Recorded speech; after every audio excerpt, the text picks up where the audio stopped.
Welcome to the Old Souls and Seekers podcast, brought to you by Satori Prime. Satori Prime lives at the intersection of nervous system regulation, somatic healing, and genuine transformation. And not the kind of transformation that looks good on a vision board. The kind that actually changes how you feel in your body every single day. So if you're someone who spent years searching through books, teachers, experiences, and every modality you can find for something that finally makes the whole thing make sense, you've come to the right place, because you know that the real work is not just about acquiring more information. It's about coming home to something you've always known but could never quite reach. In every episode, we go deep into the science, into the spiritual, into the lived experience of what it actually takes to become who you came here to be. No performance, no pretense, just the conversations that actually move the needle. So let's dive in.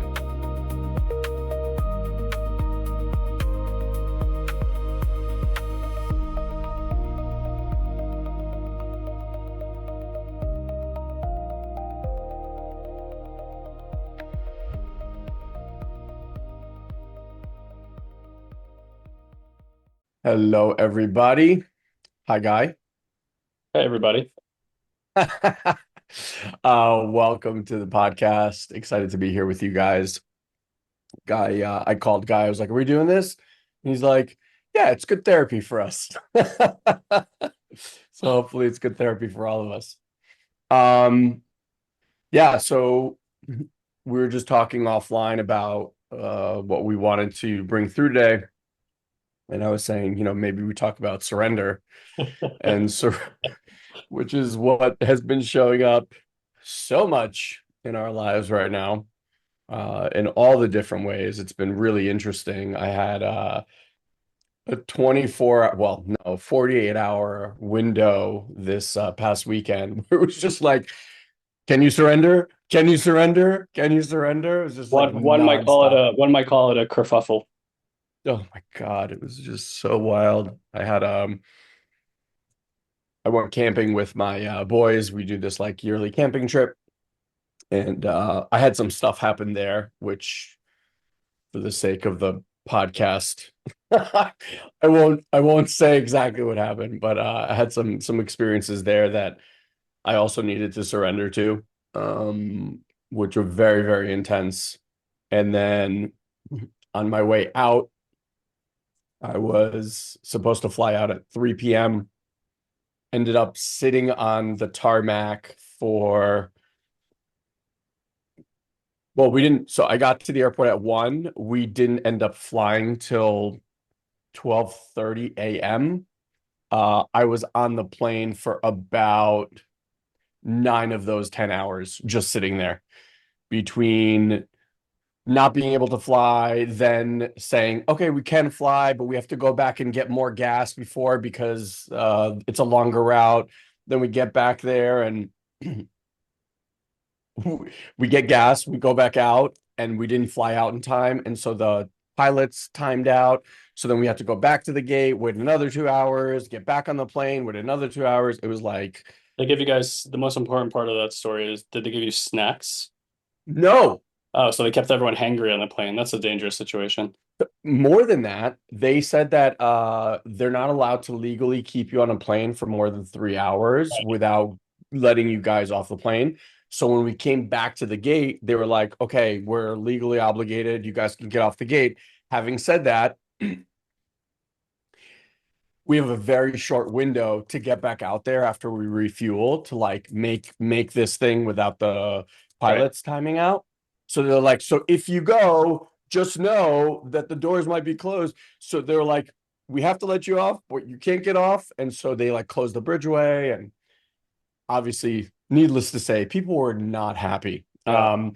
It was actually quite interesting. I think I was just like in a really great state from the weekend, like it was just so lovely, my weekend. And so I'm like watching all these people just lose their coconuts. It's like everyone's like, it was JetBlue, and everyone's like, this is why I don't fly JetBlue. Meanwhile, like every airline, because it has nothing to do with the thing, it has to do with No. the Yeah. so this never happens on United. Meanwhile, the woman sitting next to me And she was like, well, my friends are on United right now and they're not flying. You know, it's just people just doing all this. It was so funny. But anyway, I didn't Parts get home. parts work, parts work, parts work, parts work. Yeah, exactly. I Yeah. didn't get home till like four after 4 in the morning. And but I was actually like really proud of myself because and even Fanny was like, she was like, I was texting you the whole time. I was like, you were strangely calm for everything. I was just at this place where I was like, I really wanted to get home. Part of me was like, the worst thing that can happen is, I have to like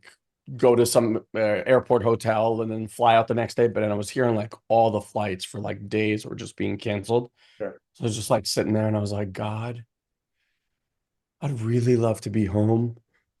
If I be nice, will you get me on? I was just Yeah, kidding, you're but like in like Home Alone. God, just bring mom and dad back home. I didn't mean yeah, anything that I said. yeah, exactly. So it was that was super interesting, like a whole surrender experiment. And I think also like feeling different people sitting around me and their nervous systems get like all twitchy. And I was like, I don't really want to be there, like in that state. Mm. Um, so that was great. And then I got home to a broken air conditioner. My wife's texting me. She's like, it's hot as balls up here. I can't fall asleep. I was like, oh my God. So I wake up in the morning, do that. Sorry, air conditioning broke when I got back home. It's just been one thing after another. So it's just surrender, surrender, surrender. Life. Yeah, man. This thing is relentless. Life. Say it again. This thing is relentless. I was just on a call with somebody and he said something really interesting, which we've said before and I've heard before, but I just like sometimes you hear something, it was like such a good reminder. Hmm. And it was really like a validation of what's been happening for us. He said, I stopped doing things if they didn't feel easy and flowy. And he said, that's how I've learned to just follow my alignment more and more. Yeah, And I was like, it's that's so great. interesting. And I thought of what you were talking about, like with the marketing. And I was like, we've just been hitting ourselves like head in the wall over and over and over. Yeah, It's like when the universe or God doesn't want you to go in a certain direction and you just keep arguing with it, it's like, it's like the Odyssey. It builds a wall. It doesn't let you go. yeah, It doesn't let you go home, right? That's uh-huh. right. The whole thing is like the whole movie's about surrender at the end, right? It's That about, scene, hey, right? you're trying to hold on. You're trying to control this uncontrollable thing. It's like, hey, you want to get home? Get on this fucking raft and let go. You know, Mm-hmm. we'll take you home. Yeah. Oh, so he said it, and I was like, "You're so right."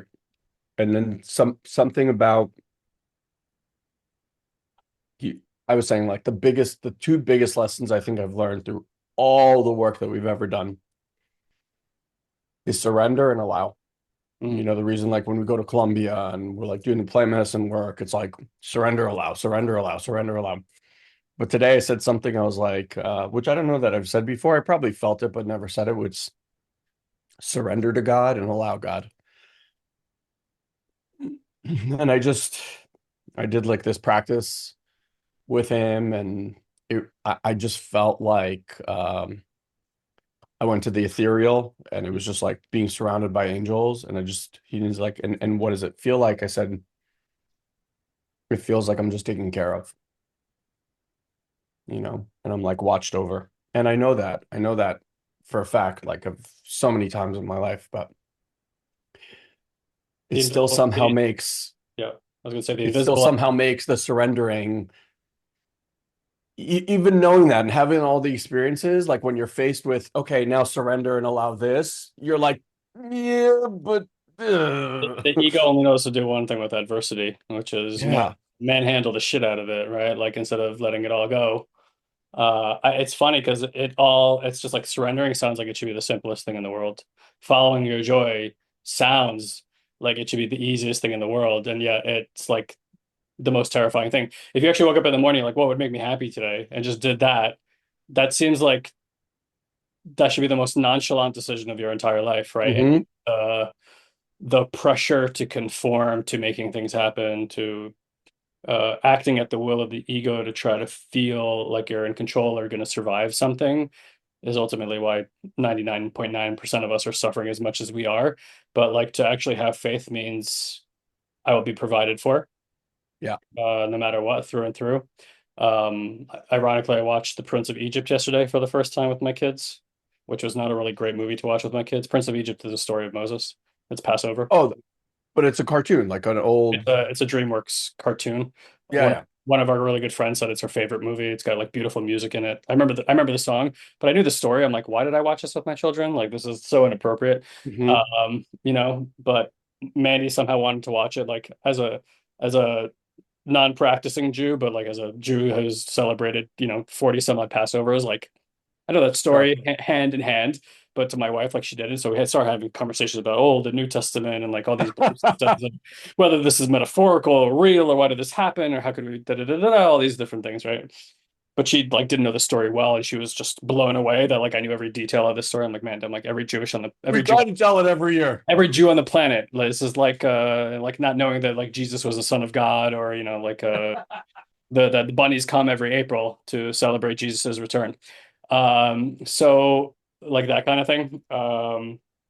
But it's also, that's a story about surrender and, certainly like Moses' ability to surrender for all that to come through. And trust God. And then the same thing when the Jews are, walking through the desert, I'll be provided for the clothing, the food, right, for as long as they had to do that. I think that's really what those stories are about anyway. But yeah, that I feel like I know we've said this a lot, but it's like there's no one I haven't talked to, no matter what their level of success or comfort is, like financially speaking, right now. Everyone I know is going through some pretty difficult stuff. Um, it's really interesting to watch, and I feel like if we are on the precipice of like a major shift in human history, which it feels like we are, uh, kind of being forced into that tunnel, right? Whether it's economic, whether it's technological, whether it's the planet, whether it's governance, how we make, sovereign choices about ourselves. It's like, what's the key? What's the theme behind every one of those things? Is like, hey, we got to surrender, and like, could we do that as a human family, knowing that we'll be provided for somehow, and maybe in setting that intention internally and actually learning that skill set, the divine architecture of our reality makes itself much more well known to us than it has been. Because as long as that's always been my sense, it's like, and we've said this so many times, but it's like this part that's so intelligent, this divine intelligence that is working with us, for us, through us, doesn't work when the ego, it's always happy to step aside to let the ego try, Totally. right? It's like a parent letting a child try to walk and stumble. It's always like, hey, this is how this naivety, right, gets learned. This is how this evolutionary thing is going to happen. And so it's that loving that it's going to let you bang your head against the wall for the next 1,000 years if that's what you choose to do. But if you're ready to play a game and you want to participate and you want to see this intelligence at work in your life, it requires a trust fall every second of every single day, Yeah. seemingly. Seemingly. Yeah. And it's very like I was at this camping trip with a bunch of our really good friends, and everyone would like, well, always checking with each other and how's it going, blah, blah, blah. And so everyone's just sharing something. And it's exactly like you said, whether it's happening for people in their career and finances, whether it's happening in their health, in their family's health, like people in their lives, um, Relationally. relationally, everyone, like literally everyone is and was dealing with something. And God, I've been saying this for a while now. It's almost like it feels like everyone's being pushed and pressed in the area that is kind of the weakest link for them. So if relationships has been an area that's kind of been tough for you, then that feels to be the area that's being squeezed right now. If health, then health. If it's finances, then career and finances. But it's like I agree with you. I feel like we're all going through this massive metamorphosis. I'm just so curious what gets to be on the other side of this. because right pressure, what is it? Pressure creates diamonds, right? Like that intensity. So it's like, It also bursts pipes, I hear. what are we building here on the other side? That's so, Well, see that yeah, so it's so so to beautiful. me that feels like a trapdoor right there. Like it's not about, humans always ponder about their future, right? We all kind of want to know what's our destiny, what's there for me. But it's like that's just another egoic trick. I want comfort in the knowing of what arises. And I don't think that's exactly what you're saying, but I'm saying like, of course, we're gonna all wonder what comes into the empty space, Yeah. right? But like the trick is to also not instigate it and put your thoughts in there. It's a really fine line between setting an intention and being attached, Yeah. Oh my right? God. It's So a, it's much. a, it's a very, very fine line. And those two things can get really blurry. And you got to be ridiculously, ruthlessly honest with yourself about not deceiving yourself with which one you're doing. Because Yeah.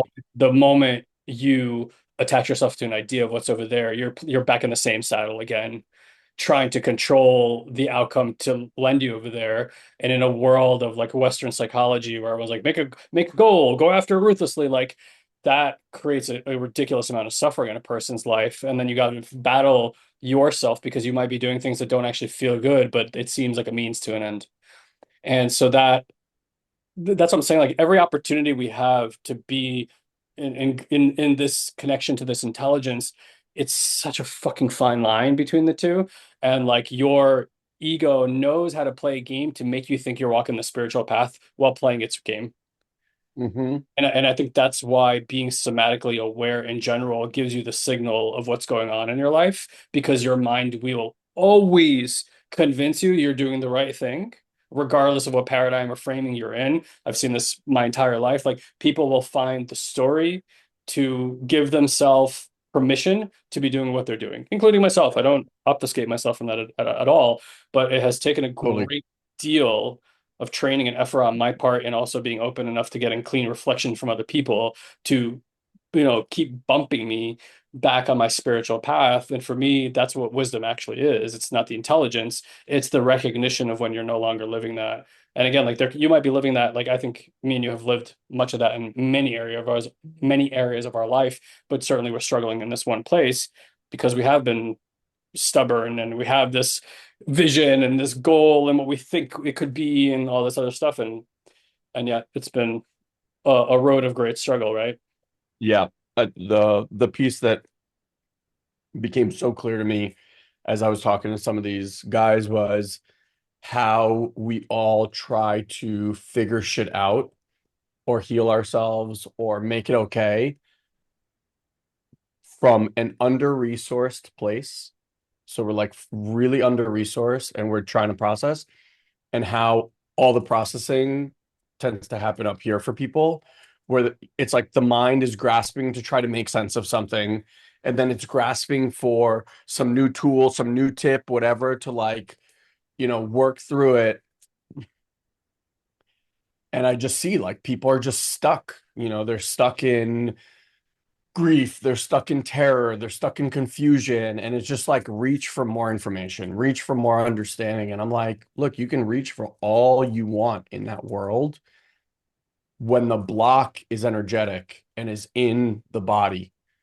There is no amount of understanding and there's no amount of information that's going to move that block. Yeah.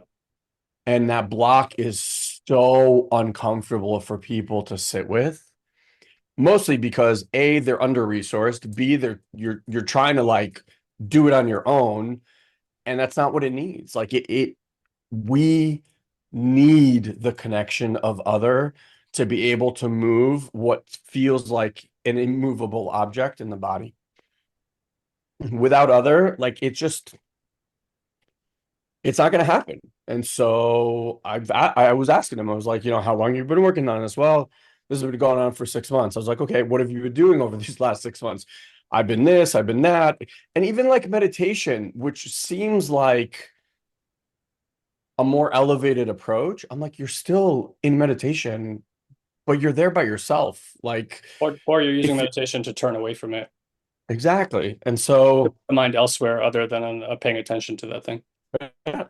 And so it was really interesting. I had this moment where someone was like sharing something, and I said, "Would you want to try something with me?" And they obviously know and trust me, so they're like, "Yeah, sure."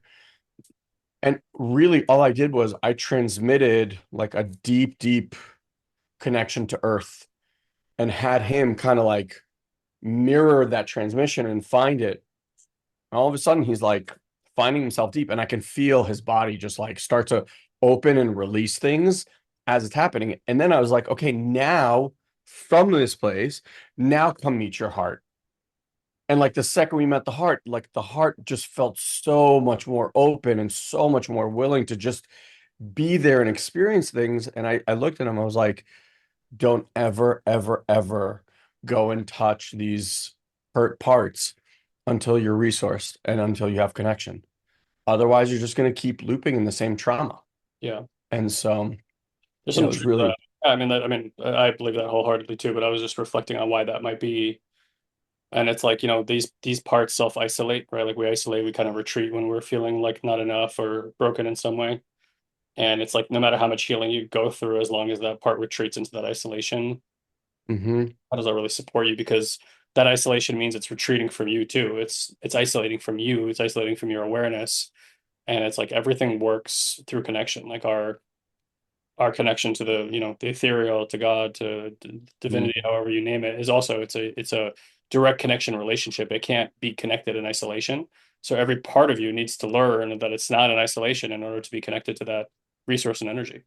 Yeah, And like, so if you're not doing the work, that's what integration is, right? Like if you're like, hey, real healing is integration. It's not, I understand conceptually what's going on over here. Now let my ego take control and try to figure out what to do with that. There's this experience, right? It's the same fucking trap over and over again. I want to speak to something for a second. There's a version of you that has been in the personal development space for a long time. You've read the books, you've done the programs, had the insights, and that still feels like something fundamental has not shifted yet. If that's you, I'm not going to tell you that one more piece of content is going to be the thing that changes it. What I will tell you is that the missing piece is almost never more information. It's an experience, a direct, live, embodied experience of your nervous system actually moving into a different state with a framework to understand what just happened and how to keep it happening. That's what our live workshop delivers. Your nervous system comes in one way and leaves another. Thousands of people describe it as the thing that finally made everything else click and fall into place. Not because we teach them something, because they feel something in their body they have never felt before. So come experience it for yourself. SatoriPrime.com/workshop. We're live almost every week, and we'd love to have you there with us the next time. Again, SatoriPrime.com/workshop. Now back to the show. Over and over. It's so funny. We're playing the same games at every level. Whether it's spiritual, energetic, physical, relational, financial, it doesn't matter. The game is exactly the same. It's just fractals of each other, and it's Mhm. different dimensions at which we experience life that we get to see that lesson through. But the lesson is fucking identical everywhere, everywhere. It doesn't change, and I think that's the complexity that we throw ourselves into is we think it's different here.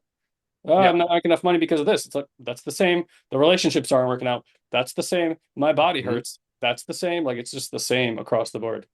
Yeah, totally. Which, by the way, I just want to point out, like, we just opened up, if you're listening live or if you're listening on a recording, we just opened live an opportunity to actually get one-on-one coaching from our coaches. So we have trained an incredible group of human beings for the better part of 5 to 10 years in this modality. And we recognize like there's different people, in different financial situations right now. And so we just opened this up, and you can get one-on-one coaching from one of our incredible coaches for as little as $175 a month. So I hope that that's makes it accessible for as many of you as possible. Just so to put things in perspective, Guy and I charge over $2,500. So, um, it's pennies in comparison, and you get incredible, incredible support and coaching. So again, if like you've found that you've been on your own and doing these things, and what we're talking about really resonates, and you recognize, like, yeah, I have been trying to figure this out on my own. Yes, I have been sitting in my head all by myself. Yes, I'm under resourced. Like, get support, Yeah, you you know, can, like, can, and sorry, go ahead. and I was gonna say, and the more, like, you want to get support, not from just someone in your life where you're like, oh, will you come listen and talk to me? No, no, no. It's Mhm. energetic attunement, like that someone having the ability to feel inside your body what is that part that is needing connection, that is needing someone to be there with it in a way. That's what's on offer, and it will just rapidly shift what you're struggling with. Because think about this, like, if the energetic block is there and it's not met and you keep like spinning, you can run around in a circle. Our mentor used to say it's like having, like, running around with one foot nailed to the floor. Like, you can feel like you're moving really fast, forward, backward, or whatever, but you're not really moving anywhere. That's that energetic block. Like, have someone be able to release that so you can move on to wherever you want to get to. Yeah, it's something I've thought about more the last few months than probably any other point in my life, which is like stagnation in your circumstances is stagnation in the body. It's a co-relationship, right? People think, hey, this thing outside of me is not working. That means there's something inside of you not working. If something inside of you is not working, it's not going to work outside of you. It's just there. It's going to be a brave new world when human beings stop having the experience of inside of me and outside of me. Like Yeah. like actually realizing if truly like if the physical, like, they say that it's like when they observe the universe, there's this thing called dark matter. It's like the space in between everything. That's like 95 or 96% of all matter in the universe is like the space between things. And it's vibratory. And, to Nikola Tesla's line, if you want to understand the secrets of the universe, understand frequency, vibration and energy or something like that, right? Is the line. I think I'm Hmm. up the order he said it in. And so it's like, our five senses make this body seem dense and whole, and that there's these physical objects, but there's no physicality, right? And if that is the truth, and that's the observable truth that we can see even today, then there is no inside and outside of you at all. And so it's one and the same. Everything is awake, everything is aware, everything is conscious. And it's like once you start recognizing that, it's like then the looking outside of yourself for the solution is just becomes silly, because it's just coming from you and through you in all directions. And you'll spin trying to find that solution probably for the rest of your life and many lifetimes after, trying to resolve that thing. It's not existing outside of you. Yeah. Um, so yeah, if you guys are interested in that, bro, where should they go? Because right Uh, now it's Good question. They can go to satoriprime.com /WA Elon. And then you guys can actually direct message Elon on WhatsApp and just message the word coaching to him. That way he'll know that that's what you're interested in. You guys can go back and forth. And what I always say is, like, it's not a sales call. It's just have an honest conversation about where you're at. yeah, Get feedback from us. We'll see if you're in a situation that it makes sense for you to have coaching, and if it's you feel like it's in alignment, we'll tell you how to move forward. I'm in a place in my life. I've been here for a long time. I think Elon would agree with that. The like all things on the table that I would not remove from my life is having someone to sit with me and give me direct reflection on my life. Because wherever you are about anything, um, it's like, what are your chances, of getting your body out of the same box that it's been in your entire life? So if you're trying to troubleshoot your life with the same information that you've always had, your chances of figuring that out are like slim to none. That's just the reality. You really do need somebody outside of you to hold like loving connection with you, to teach yourself, to teach you how to be in loving connection with yourself. Because until you love that part of you that keeps popping up and keeps breaking things or sabotaging things or suffering its way through it, like nothing is really going to change. That's just been my observation after my own life and working with so many people for over 2 decades. It's like nothing changes until you learn how to love yourself. But learning to love yourself is not taking yourself out on a date and having a glass of wine. Yeah. It's not a fucking bubble bath. Like those things feel nice. Don't get me wrong. Will they downregulate your nervous system? Probably, but it's a band-aid on a bullet hole. Like actually learning how to love yourself is a skill. It's a skill you build over time. You build it slow, you build it somatically. It's not a moment. We got to get out of this thinking that there's a moment in time where you change your thinking and then everything changes. That is a fucking fool's errand. It just really Mhm. is. Like, because even if you could change your mind on a Tuesday, comes the stress on Thursday again, trust me, your mind is going to change itself right back to its default state. And you know Yep. that. I don't have to tell you that. I'm pointing at it, but you probably know that to be true. And so if you've experienced that over and over again for a decade, 2 decades, 3 decades, like what is the optimism that that's going to change? Yeah. Like the body needs to learn safety, not the mind has to figure out what it feels like to feel safe. Who gives a shit? If the body doesn't feel safe, all the mind's like, I'm fine, everything's fine. Mhm.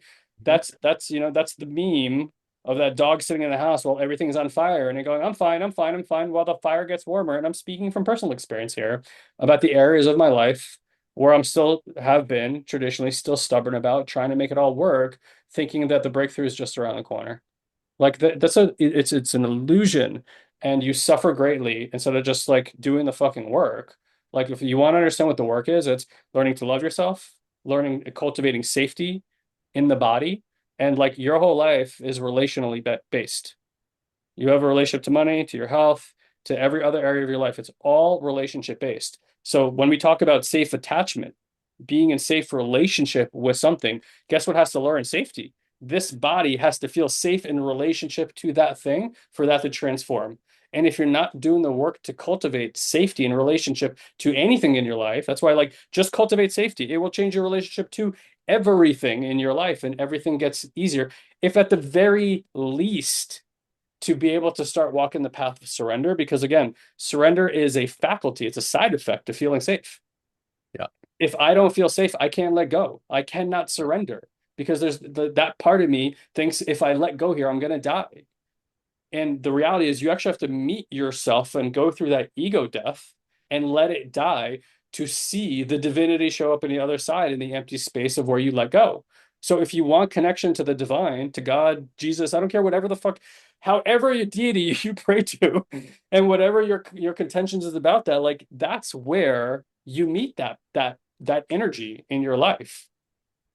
But that's why they have Jesus take the wheel. That's why they have the surrender experiment. Everyone's pointing at the same goddamn thing.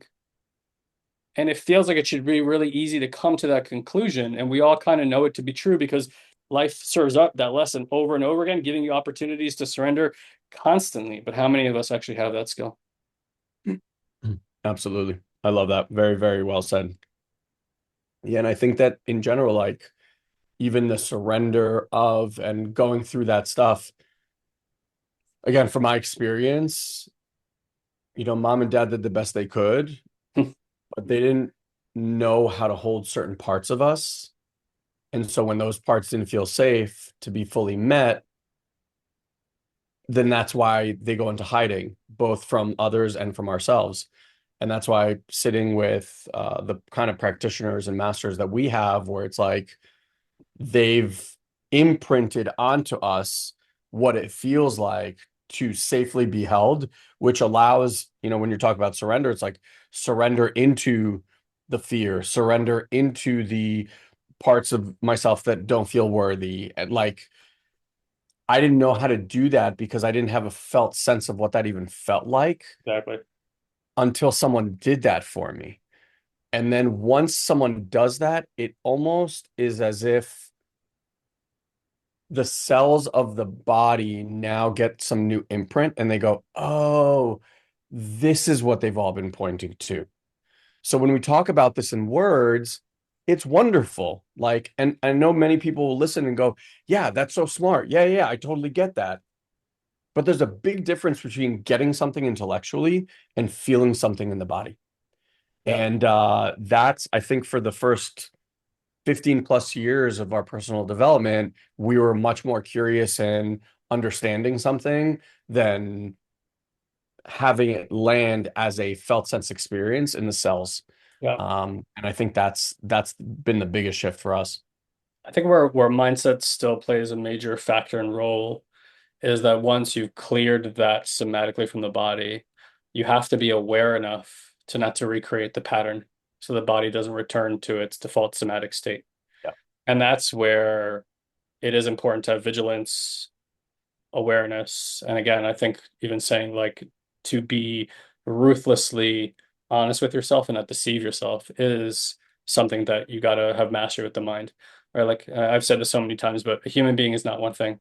We're extraordinarily multidimensional in our experience of life. We live in our body, we live in our mind, we can feel the energetics, can have a spiritual relationship, a mystical relationship, we can have a sense of our soul's desires, like past lives. Like these are all different frequencies and dimensions of what we would call mind. Said another way, is really just awareness, like what we can be aware of and observe and experience. And like every single one of them requires mastery. You know, you just you can't master one without meeting the other in some way, shape, or form. So it's like really, really important to go through all those journeys. It is important to go through through your mindset journey. It is important to find your relationship to the ethereal, however you do that, however you experience and participate in your spirituality.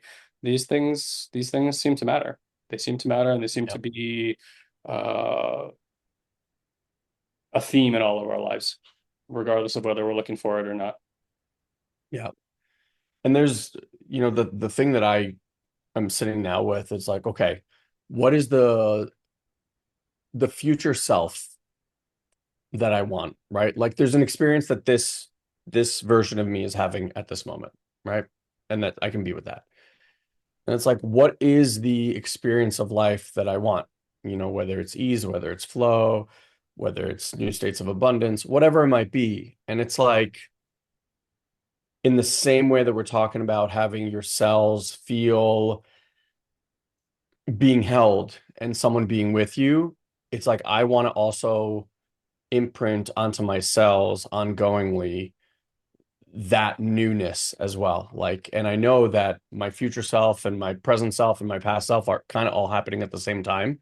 So a lot of times, like when I'll sit and meditate, I'm just kind of finding that version of me and letting the experience of that future self version of me imprint more onto here so I can feel that. Like I can feel the joy and the bliss and the ease and the certainty and all that stuff that version of me already has. Because I'm like, if I can imprint that here now, then my cells naturally know kind of the frequency of where we're going anyway. So I'm like, I don't need to get there to have that, right? I can have that experience here today. Um, and that's just something that I've been playing with as well, in this state. So yeah, like I said before, if you guys are into it, we dropped the link, but satoriprime.com/WA. So short for WhatsApp, Ilan, Ilan. And you guys can just message me and let me know, hey, I'm interested. You can even say just coaching or I'm interested in one-on-one. And we'll start up a conversation and I'll give you the details and find out, if this is a fit for what it is your goals are and what you're looking for. And we can get you set up very, very quickly. Okay. Um, yeah, All right, let's go do the ahead. bonus. Ready for the bonus round? Bonus round. Hey, I don't want to veer the conversation too differently from where we got to, but aliens. So, I watched Disclosure Disclosure Day. Day, and I just want to say, not a Don't ruin it particularly, for me. I'm gonna watch it this weekend.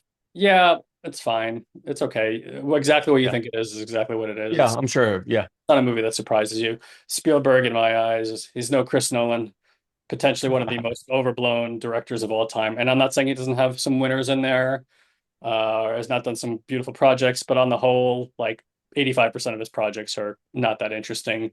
I don't know if anybody saw War Horse except for the Oscar nominees, but I did not see War Horse because it's a horse just running through a war, and I was like, I don't think that's for me. Um, but I watched Disclosure Day.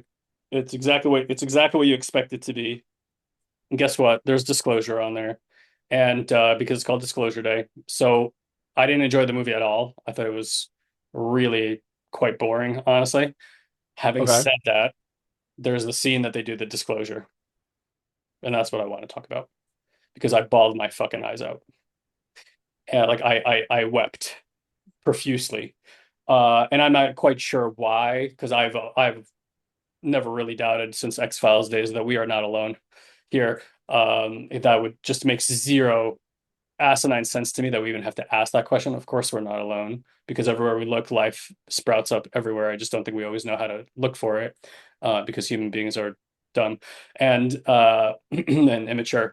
So, but I thought it was really interesting experience to go through that because it felt so real the way that they did the disclosure on there, and I was like, okay, so that's coming in my own mind, and then I thought to myself, are we at the point of such apathy in society that even that is not going to change anything? And that thought scared me more than anything because I think Mm. from like the thing that interests me most about engaging with alien life is the potentiality for discovering our true history that I think has been kept from humans because for all we know, they rewrote history 200 years ago and Yeah. none of us would know a lick or a fuck about any of it, and like we would all just think this is how the way the world was all the time. But we're so susceptible since we're born to any particular story that's brought. And the moment media became a worldwide phenomenon where they can have newspapers and TVs and radios to shape people's minds, you could tell us anything, and we were like, "Oh, dinosaurs! Yeah, they're dinosaurs." No, no, like you tell us anything. Well, okay, yeah, that's how it happened, right? Like, so none of us actually know unless somebody was there, but they weren't. So I was sitting with that. I'm like, that connection to me feels probably more true than what our religious mythology has uh, told us about who we are. And I was genuinely curious, have been for a long time, about what that would do for the structures of our society and if it would be a hallmark moment on the planet. Quick pause before we keep going. If what we're talking about in this episode is landing for you, if you're feeling that pull towards something deeper, something that goes beyond just information and actually moves things into your body, I want to tell you about a live training the guy and I do almost every week. It's called Rich and Regulated Workshop, and it's the place where everything we teach on this show becomes something you actually experience rather than just understand. In one live session, we walk you through the core nervous system framework that has changed thousands of lives, not as a lecture, but as a direct embodied experience. You leave with your nervous system actually shifted, not just your thinking about your nervous system. So if you're ready to stop collecting insights and start actually integrating them, come join us live. Simply go to satoriprime.com/workshop. Again, that's satoriprime.com/workshop. We look forward to seeing you there live. Now let's get back to it.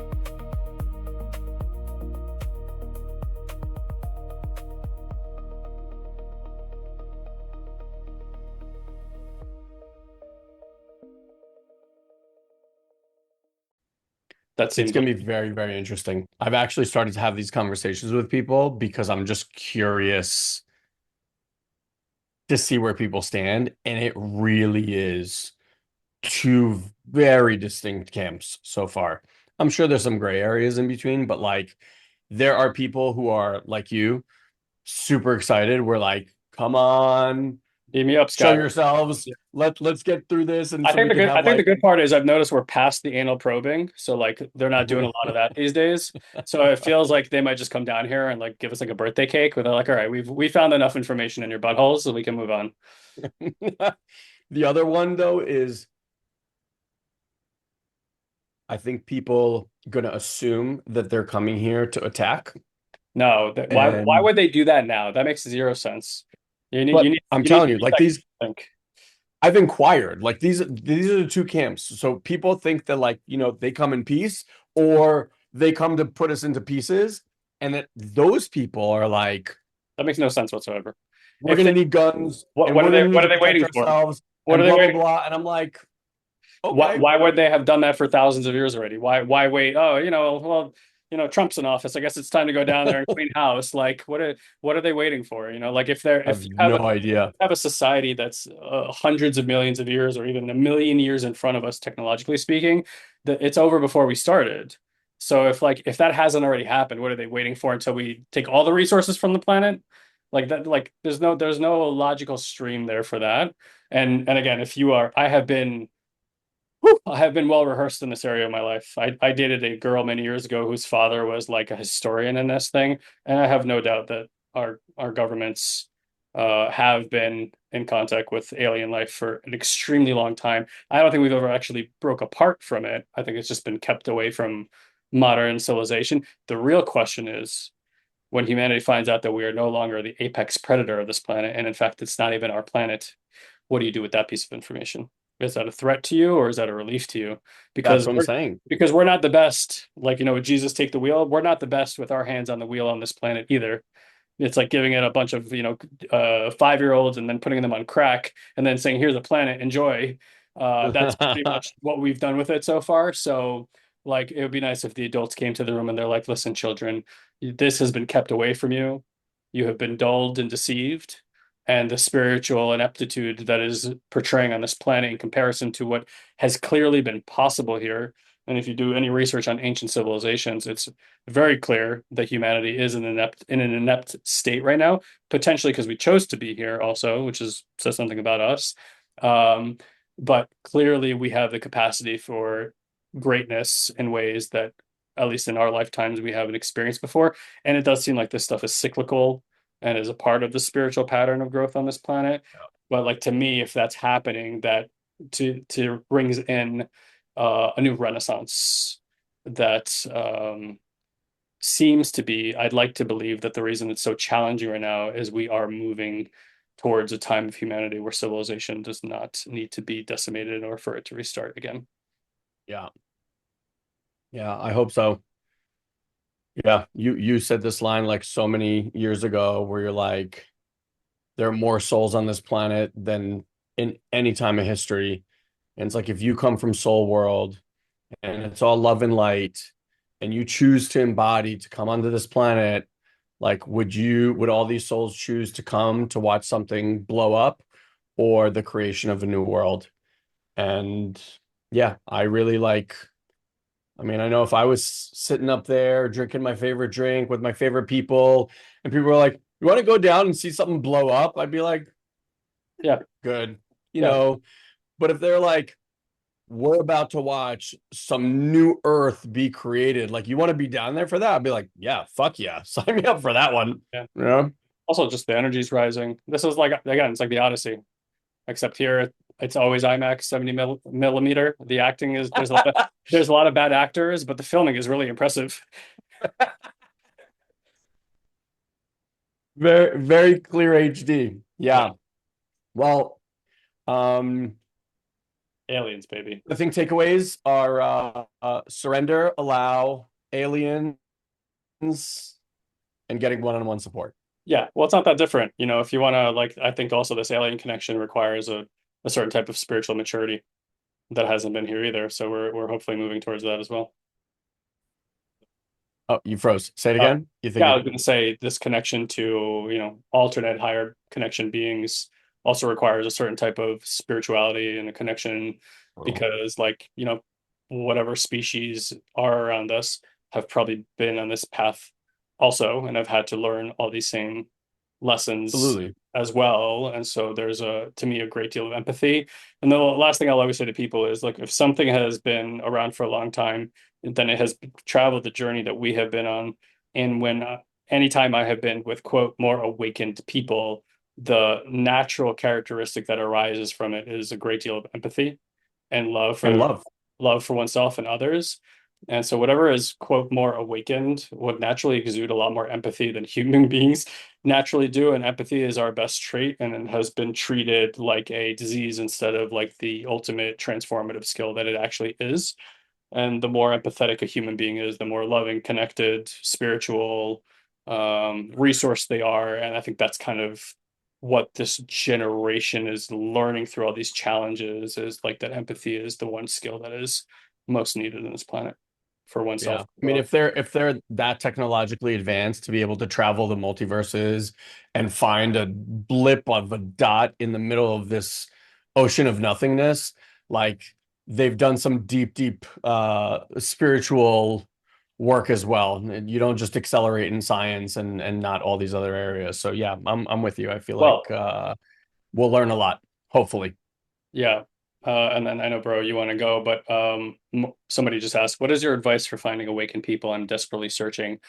Be in the search. Be in the search, do your own work, like vibration harmonizes, right? Like it's like two what are, what are those things called? Those things that you bang and have harmonics. You know what I'm talking about. Yeah, somebody tell me. Thank you. Tuning forks. Thank you. My goodness.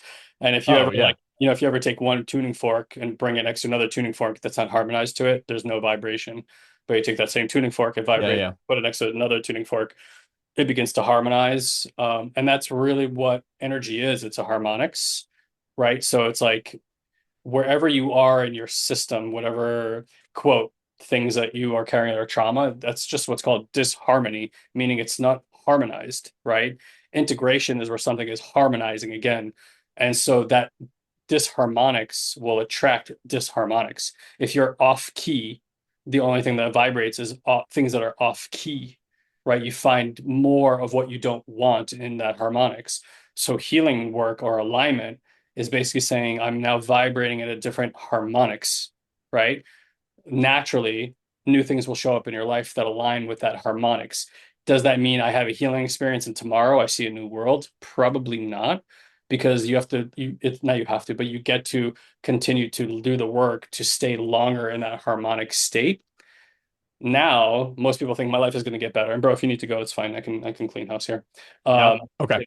all right. So it doesn't necessarily mean that everything gets cleaned house right away, right? It means that things that you're attached to in that disharmonics can fall away. That could be a very difficult, even painful part of your life because your ego is going through all these deaths of everything it hung on to try to find a semblance of balance. Now, the ego can also keep circumstances going and relationships going that are extremely disharmonic simply because it's like the devil that you know is easier than the one that you don't.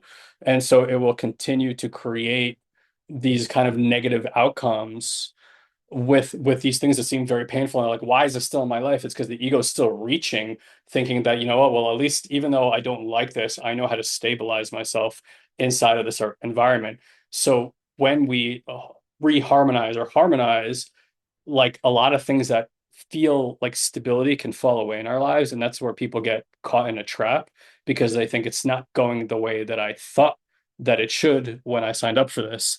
And so like that's the mistake I see a lot of people when they do healing work, transformative work. They think my life is going to instantly get better. For some people it does because they don't need to go through that kind of like dark night of the soul experience. But for other people, sometimes they go through this period where it actually feels like it's getting worse. And it's not getting worse. It's just that like what they've thought was stable is coming apart. That could be money you made, that could be relationships you've had for a long time, that could be a place where you live, right? Or whatever it is. But what I've seen, and I can use like plant medicine as an example here. People go down to the jungles, they drink ayahuasca, they're harmonizing through the medicine in a new way. And then what you always find with people who do medicine work is that suddenly they start meeting all these other people who've done medicine work. Like it just like suddenly it's like nobody talked to you about it, and then like everybody starts talking to you about it out of nowhere. And it's like it's always so interesting to me that that happens. So it's like, this is it's not a mental thing that you need to go do something now to go find people who are matching your harmonics. Is you just start live your life in that state and just live in faith of that state, knowing that like you will now be provided for, and that might look like things falling apart and other things coming newly into your life, and just go through your paces, and eventually you'll just see that the things that don't match that won't want to be around you. The question for you is going to be, are you going to let the ego stubbornly try to hold on to those things because of some old patterning that, maybe like a family member that you love but is really disharmonious in your life, and then you learn this thing that like family's always there for each other or whatever it might be, I have to continue to be faithful to that, when in fact that might be keeping you in the pattern. So it's like, I think the most honest thing here is, even though we have parents and family, on the soul level, we all come here to have a particular type of experience. And that is probably the number one, true north for a human being, is like, what's the soul's purpose? Sometimes the parents are there to create a certain loving experience for the child. Sometimes the parents are there to play a role that's extremely disharmonious for the child, because that's what the soul requested to learn. I know that seems like a kind of a brain fuck and not really fair, depending on how the dice roll worked out for you. And it's like aligning yourself to your soul's purpose. And the way you kind of do that is, wherever there's no flow is probably not that purpose. Wherever there's flow is probably that purpose. But like we started this whole conversation with, is like actually following that flow, as simple as of a concept that is, from an egotistical perspective, is extremely challenging to just say, F it, I'm going to do what's right for me. And then I want to just validate this one last thing, and then we'll start closing up shop over here. When they do studies about people on their deathbeds, there's two components that show up regularly across the planet when they do these interviews. So I'll summarize it here, but both of these are in the 95th percentile of how people feel before they're going to pass away. And I think it's a really good place to learn from. The first is that people do not regret what they've done. They've only regret what they haven't done. 95th percentile. Okay. The biggest regret a human being has on their deathbed is that they live their life to make other people happy instead of truly making themselves happy. So those are the two things that everybody considers before death. Okay. Don't regret what I've done, only regret what I haven't done. And I live my life to make other people happy when I should have been making myself happy. And said another way, I should have been following the path that may have not seemed easy, may have been difficult in some ways, that would have provided for me, instead of constantly considering what everybody else thought, what everybody else thinks. And ironically, my experience has been, is when you follow that and you put yourself as the primary purpose, love and light for myself first, then I feed my relationships from that overflow. Your relationships are going to vastly improve than trying to take care of everybody all the time, everywhere, when you're feeling under-resourced and not in alignment yourself. Then it's all just a fucking lie anyway. Right? That's just like, it's the programming that told you, hey, you cannot do what you want because XYZ and all this kind of stuff. And it can be really scary to declare that or choose that for yourself initially. But it's like all these things that Ilan and I are talking about, conceptually, you may understand them, but until you've had the gall, the bravery, the courage to follow those threads and actually see for yourself what happens when you follow that, then it's all just conjecture and good ideas, instead of actually like living the path and finding out what's on the opposite side of that courage. So again, good avenues for that are plant medicine work, good avenues for that are somatic work, things like that, that really have you challenge the ego. And once you learn how to sit with parts of yourself that you thought you never would be able to sit with yourself, and actually learn and cultivate love, well-being, unconditional love for those parts of you, everything begins to change. Everything begins to change. But that doesn't guarantee simplicity in life. It doesn't guarantee that everything works in life. It just guarantees living in alignment, and whatever that gets to look like for you. Okay. All right, folks. Thanks for hanging out with me. Love you all. Be well, and we'll see you next time.